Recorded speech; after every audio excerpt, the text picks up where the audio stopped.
Madam, please begin. Okay, thank you, sir.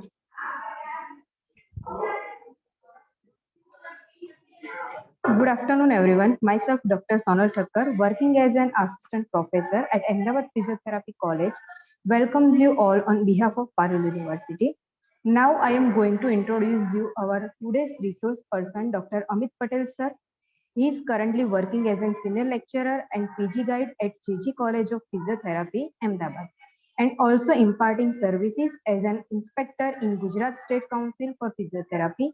He has worked extensively in physiotherapy profession at Gujarat State, national and international level for more than 15 years. He has received several national and global awards in the field of physiotherapy for his determined work. He has imparted his services as a lead speaker, keynote speaker in several distinguished forums from Geneva, USA. So now I would like to request Dr. Amit Patel sir to share his knowledge. Dr. Amit Patel sir. Yeah, good afternoon, everyone. This is Dr. Amit Patel over here. So today we will go on with our topic of rheumatic manifestations of chikungunya and the treatment strategies that have been involved.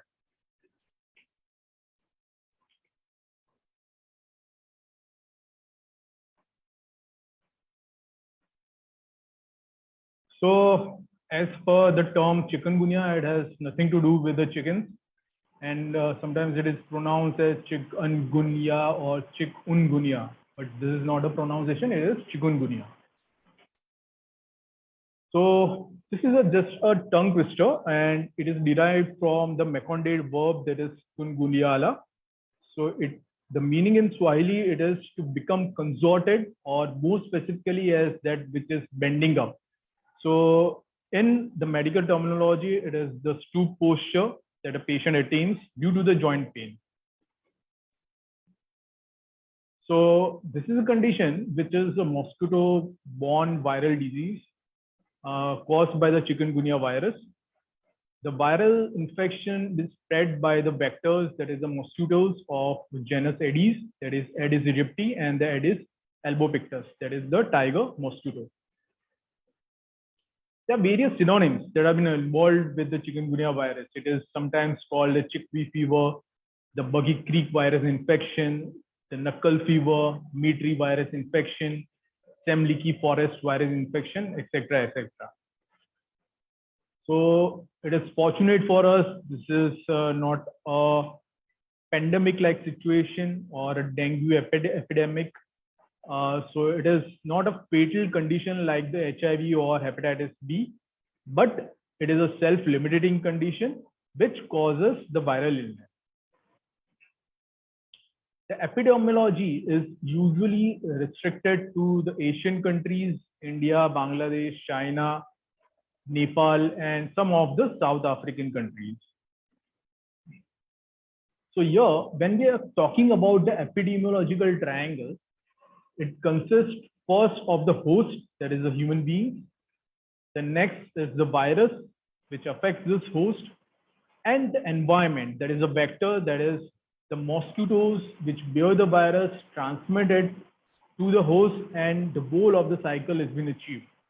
So here there is an interaction between three of these variables. So the question lies, why is this sudden epidemic?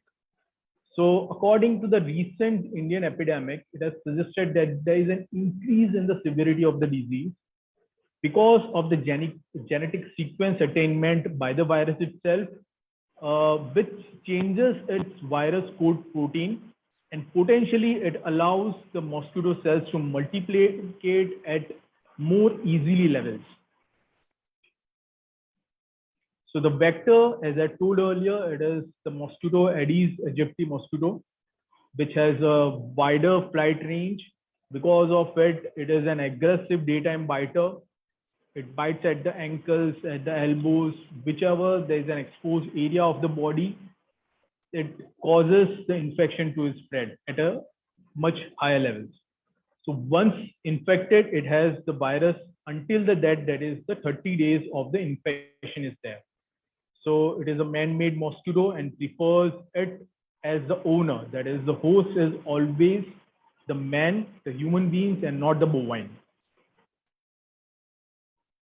So these are the vectors, also called as the tiger mosquitoes.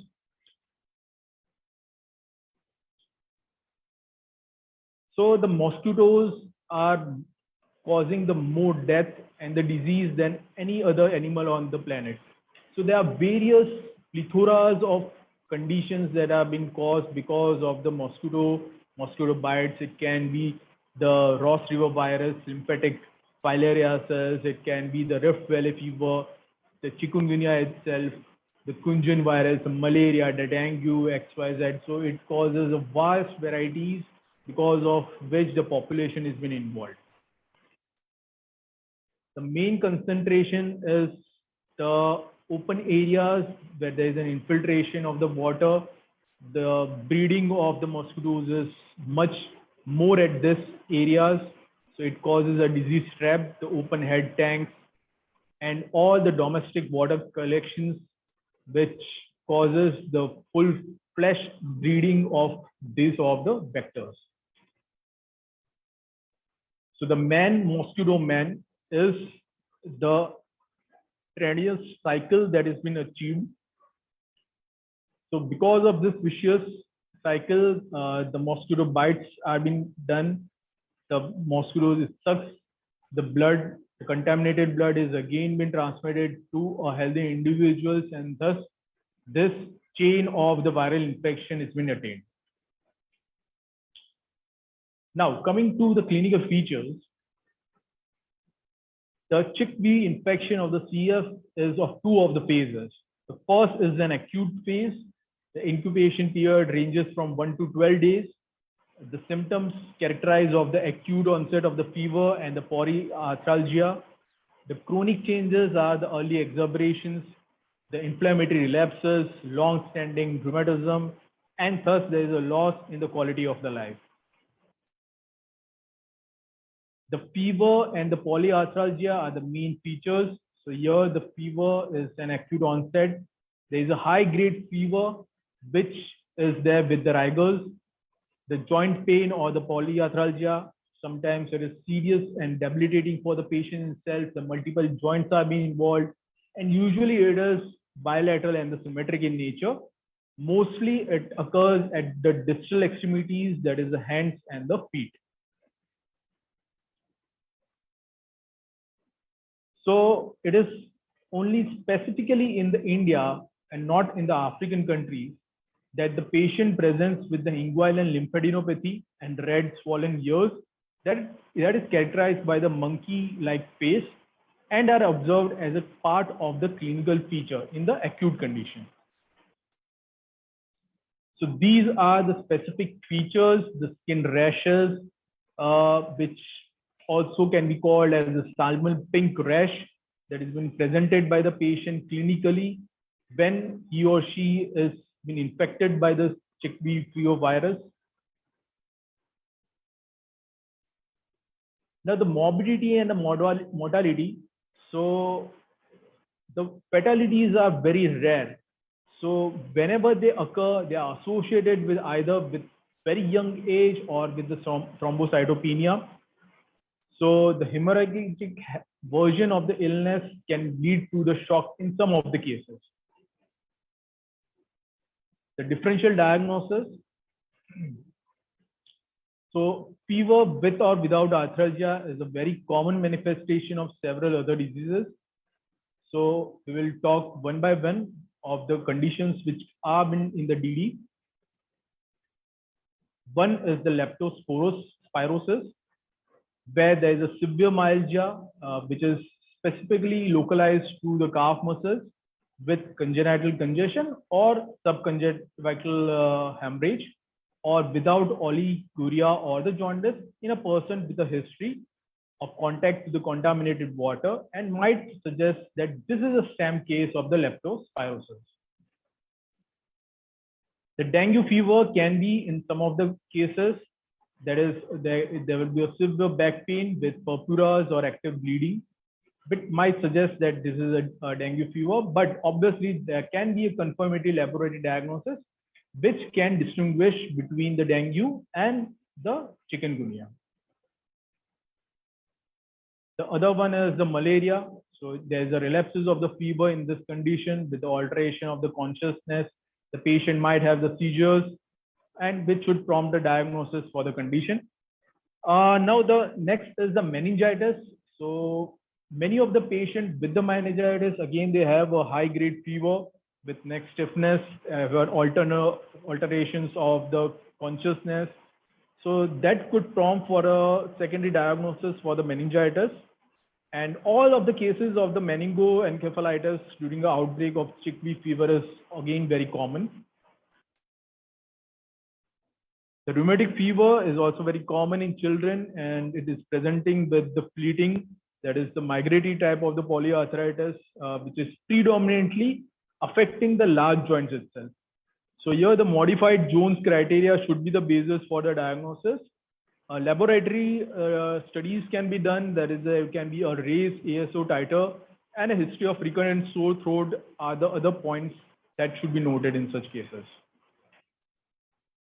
The microbiological diagnosis is very important for the stamping of the condition. So here the isolation of the virus has been done. Here the amplification of the nucleic acid is a strong diagnosis, routine diagnosis with the serological studies, and here specifically the detection of the immunoglobulin M antibody. It provides a very specific and reliable means for the early diagnosis. So here the ELISA and the dot blotting methods are frequently being used. Now, the clinical management guidelines, which have been given by the World Health Organization. So it has been discussed at the two stages. One is the acute stage of the debilitating condition, and the second one is the chronic stage. Coming to the acute one. So here the clinical management of the chickpea fever, it is during the acute stage, can be again elaborated at two levels: the domiciliary, that is the home care, and at the hospital level. At the home-based care, all the cases of the fever are in the homes itself. They have been advised to stay at home. Adequate rest in a warm environment has been given, and specifically to avoid the damp surroundings. If any form of the heat, the moist heat or the superficial heating has been given, it can worsen the joint pain, and it is therefore best to avoid during the acute stage of the inflammatory condition. Advise a patient to refrain from any of the exertion activities. Yes, mild form of the exercises and the physiotherapy are recommended in the recovering persons. Cold compressors again are very, very helpful in reducing the joint damage. The patient is again told to consume plenty of the water with the electrolytes, and if possible, ensure a measured urine output of more than a liter in 24 hours so that the patient can be regulated. The physician would advise medications, that is specifically the PCM during the periods of fever in persons with no pre-existing liver or the kidney disease. The patient should never self-medicate himself with any of the other drugs and should not treat himself as a Google doctor at all. So there are a list of the points when to seek the medical help when this home care is not sufficient or is failing in the recovery of the patient. So foremost is the fever, which is persisting for more than 5 days. There is an extreme amount of the intractable pain. The postural dizziness would be there. The cold extremities are very evident. There can be a decreased urine output. Any bleeding on the skin or through any of the orifices gives a red signal for admitting the patient, and if there is an incessant vomiting that has been occurring. The next stage is at the hospital level.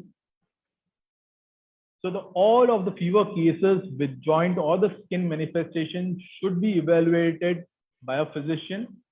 Assessment for any of the dehydration and the institution of the proper rehydration therapy is been done at the hospital level and preferably by the oral route itself.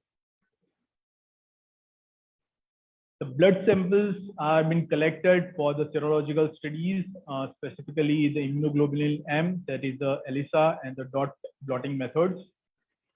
As an alternatively, the blood test for the IgG, immunoglobulin G, can be done, to be followed by a second sample after 2 to 4 weeks. A list of the investigations for the patient can be done for ruling out any of the renal failure, for the hepatic insufficiencies, to rule out the malaria or the thrombocytopenia. So the consideration of the CSF study, if the meningitis is suspected, is been done.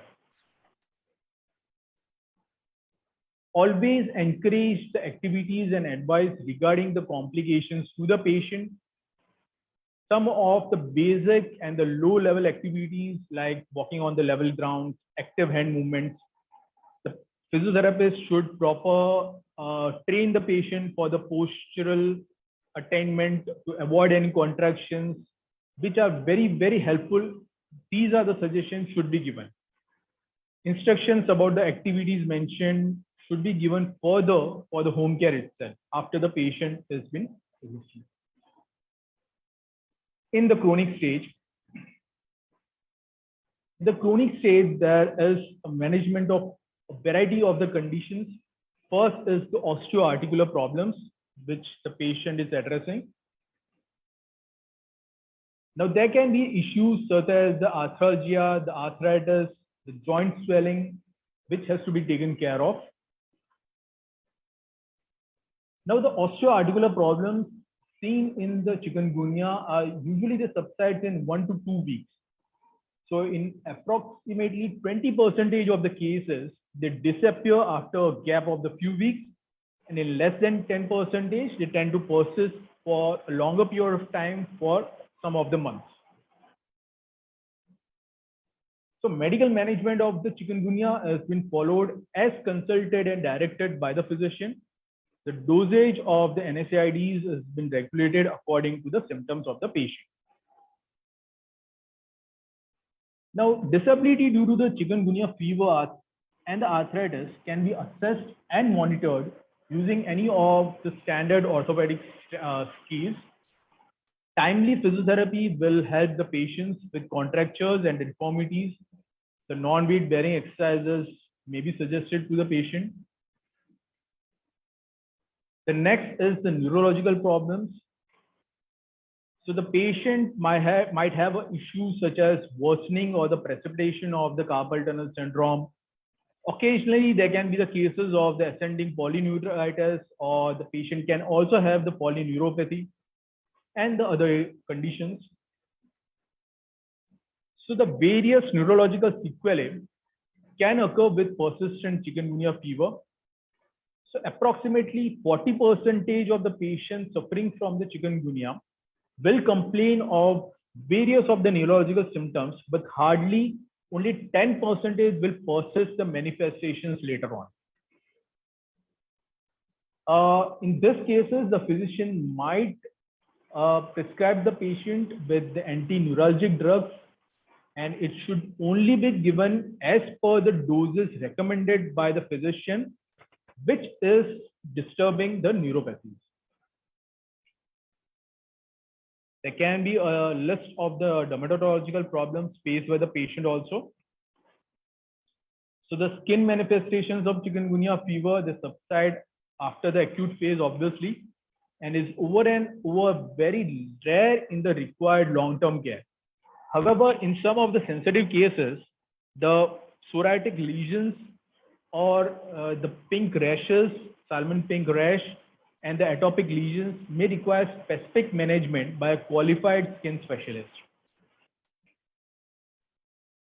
Now, this is a very important topic. That is the psychosomatic problems which the patient is suffering, and sometimes it is the underprivileged type of the problems which is very much it is not taken care of or addressed. So here the neuropsychiatric or the emotional problems is often absorbed in about 50% of the cases. and they are more likely in the persons with the pre-morbid disorders and those with a family history of mood disorders or in the cases of the depression. So broadly, the psychosocial support and reassurance can help and solve some of the problems of the patient. So well thought plan for the patients can be structured for the community support, the occupational, the social rehabilitation, and it is very important for the success of the treatment strategies that have been given. Now, the physiotherapy treatment protocol as per the WHO guidelines. So during the first week or the acute stage, the ice compression or the cryotherapy for 10 minutes for 2 to 3 hourly basis should be given. The active assisted movement within the pain-free range as per patient tolerance has been advised. Non-weight bearing exercises, especially in the lower limb joints, can be applied to the patient. In the consecutively second week, the simple exercises such as the pulley assisted exercises, the isometric exercises, and the closed kinetic chain exercises using the self body weight as per the patient tolerance can be prescribed. The third week of the treatment, here the patient can continue with the mild form of the aerobic and the stretching exercise protocols. So in addition to it, various of the exercises protocols according to the patient's condition which is improving can be administered. The active exercises program for the upper and lower limb joints, the low level effect of the aerobic exercises, the simple walking, the stride walking can be given. Static stretching exercises for the major group of the muscles can be given. Hold and relax regimen for each and the every muscles can be given which have been involved. So here the patient can carry out the home exercises program 2 sessions daily for 20 minutes in each of the session. So chikungunya fever, not only it increases the high grade fever, but it also creates a severe disability because of the joint pain. And further on, it can cause the destruction of the joint if appropriate level and timely treatment has not been given. And subsequently, it can cause the immobility of the patient. So this is a condition which has a history of relapses after a few of the months or years of duration of time, and slowly and steadily, this can lead to a further disability to the patient. So pain is the most common clinical manifestation of the chikungunya, for which the patient comes to the physiotherapist, which the pain is difficult to control and it compromises the quality of life of the affected patients. So hence, it is very important to give the dose-based physiotherapy for the recovery of the joint pain and the residual disability itself. So coming to the take-home message for the patients,